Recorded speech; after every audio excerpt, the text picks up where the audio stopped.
Legalización del arte urbano. Durante mucho tiempo el arte urbano fue ilegal, en realidad lo sigue siendo. Lo que pasa es que cada vez hay más espacios para realizar arte urbano, incluso marcas como Converse y otras, el gobierno mismo, promocionan a artistas para que puedan realizar sus trabajos en la calle, ya sea para gentrificar, para que una zona marginada se vea más bonita o para desviar recursos. Siempre es buena opción utilizar a los artistas como mano de obra barata o como propaganda política. Es por estos aspectos que muchos artistas siguen en el anonimato y en la clandestinidad y en el vandalismo, como se le podría llamar, porque podríamos decir que el arte ilegal dice la realidad de las calles, a diferencia del arte urbano comprado, que muchas veces ya viene con cierta propaganda integrada. Del programa de Senderos Seguros, Camina Libre, Camina Segura, que impulsa el gobierno de la Ciudad de México para garantizar y proteger a las mujeres, así como erradicar la violencia de género. Y es que personalmente se me hace una discusión un poco tonta entre la gente que se pelea que hace arte urbano clandestino y arte urbano financiado, porque pues cada quien se gana la vida como puede, y si una persona es muy buena haciendo arte urbano, pues no le veo nada de malo que gane dinero haciendo eso. Es una comisión, es un trabajo como cualquier otro. Pero bueno, es obvio que aquí cada quien tendrá su opinión, así que ambas posturas no tendrían por qué chocar. Francis Alice. Francis Alice es un artista belga que reside en México. La razón por la que está en este iceberg es porque la mayor parte de su trabajo tiene influencias de lo que pasa en México, como los que te estoy mostrando ahorita en la pantalla. Uno de sus trabajos más famosos, por ejemplo, es este de un cubito de hielo, como el que utilizan para hacer raspados. Si eres de México sabrás de qué hablo. Un cubito de hielo que lo raspan para ponerle después jarabe en un vaso y con eso te lo tomas, y es una bebida muy refrescante. Es un producto característico de los vendedores callejeros. Entonces Francis Alice un día se le ocurrió llevar uno de esos cubitos de hielo arrastrando por toda la ciudad hasta que se derritió. ¿Y cómo se llamó la obra? A veces hacer algo no lleva a nada. Es decir, ponen en evidencia que es algo totalmente innecesario el llevar un cubito de hielo por toda la ciudad, porque al final ni siquiera quedó algo de ese cubo. Todo se derritió, a diferencia de una pintura, por ejemplo, donde te quedaría una obra final que bien podrías poner en una pared y se vería increíble. Aquí realmente no hay nada para demostrar que él hizo eso más que las fotos. Y es que yo lo relaciono mucho con todas esas cosas que hacemos y que nos quitan el tiempo, pero realmente ¿por qué tenemos que ocupar siempre el tiempo para hacer algo? Puedes pasarte una hora en Instagram o en Reddit o en Twitter viendo memes, y eso ¿qué tiene de malo? No hiciste nada productivo en esa hora, al igual que Francis Alice no hizo nada productivo llevando un cubo de hielo por la ciudad, pero es que tampoco es la obligación del ser humano todo el tiempo estar haciendo cosas. Por este tipo de ideas y obras de arte fue que Francis Alice se consolidó en México como una de las mayores referencias en su época, que esto fue en los años 90, 2000 hasta en la actualidad. Luis Buñuel.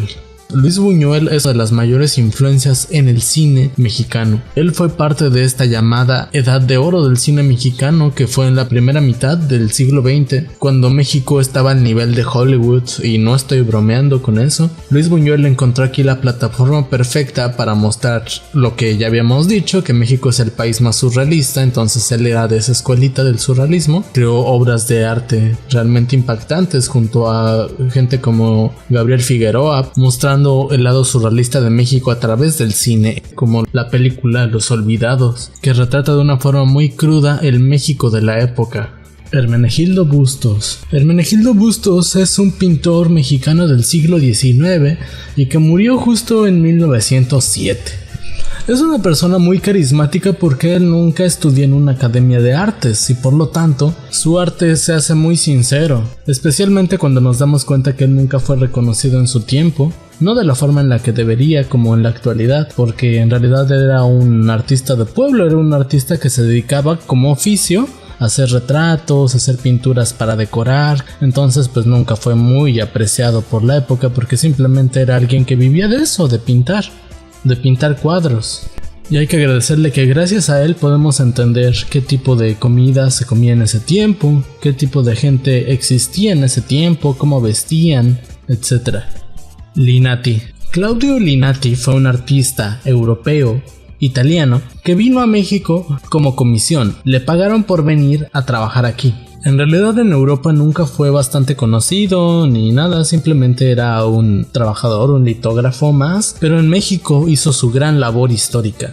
Él se dedicó a mostrar a través de sus trabajos, de sus litografías, cómo era el pueblo de esa época, qué pensamientos tenían, las facciones políticas que había visto que existían aquí, la sociedad, cómo estaba constituida, y eso es un registro histórico muy importante que hasta el día de hoy se referencia en el arte de México, de cómo es que algunas cosas cambiaron demasiado y otras en realidad no han cambiado nada. Influencia otaku. Es que al igual que en buena parte de Latinoamérica, el anime pegó y pegó muy fuerte. Este hecho devino a que se creara una escuela bastante amplia de artistas que empezaron trabajando haciendo fan arts de series de anime y de mangas populares. Es más, revistas como Dibujarte, que era una revista enfocada en dibujo de manga y de cómic, es referenciada por muchas personas como la inspiración para que se dedicaran a dibujar, a hacer arte, a trabajar haciendo imágenes. Exposiciones interactivas. En la actualidad, se ha abierto una gran cartelera cultural, especialmente en las grandes ciudades, y hablando de México, ha existido desde hace algunos años la moda de generar exposiciones interactivas, es decir, que estas exposiciones tienen proyecciones de luz o instalaciones con colores bonitos para motivar a la gente que no recurre constantemente a visitar exposiciones más serias, pueda ver una exposición donde puede tomarse algunas fotografías, selfies, cosas de ese tipo. Y la verdad es que si no fuera por el precio, que se me hace algo excesivo, aproximadamente unos 500 pesos mexicanos, es decir, unos $25 por exposición, siendo que un museo normal de la Ciudad de México, por ejemplo, cuesta aproximadamente unos 40 a 50 pesos, es decir, unos $2.5, si no es que son gratis. Sería una buena opción para que la gente se motivara, tuviera la iniciativa de ver exposiciones de arte. Yo he podido ir a unas cuantas y personalmente puedo decir que depende mucho de la exposición. Algunas están mucho mejor planteadas, mejor diseñadas que otras que se ve que nada más lo hicieron para sacar dinero fácil. Entonces pues mejor antes de visitar una de esas exposiciones, infórmate bien para que no te lleves una triste decepción. Origen de la Esmeralda.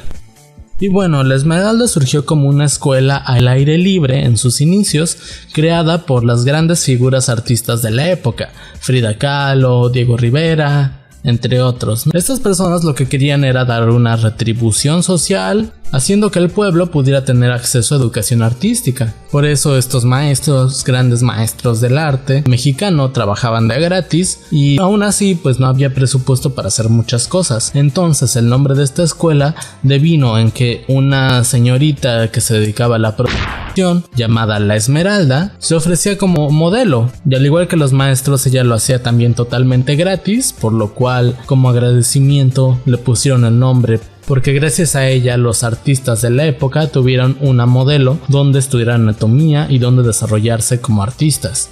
Teresa Margoles. De ella ya tenemos un video en este canal, pero resumiendo, ella es una artista de Sinaloa que se dedica a crear arte bastante incómodo, haciendo referencia a la violencia en México que ha tenido todos estos años. Insisto, para entenderlo un poquito mejor ya tenemos un video en el canal que te lo dejo en la descripción.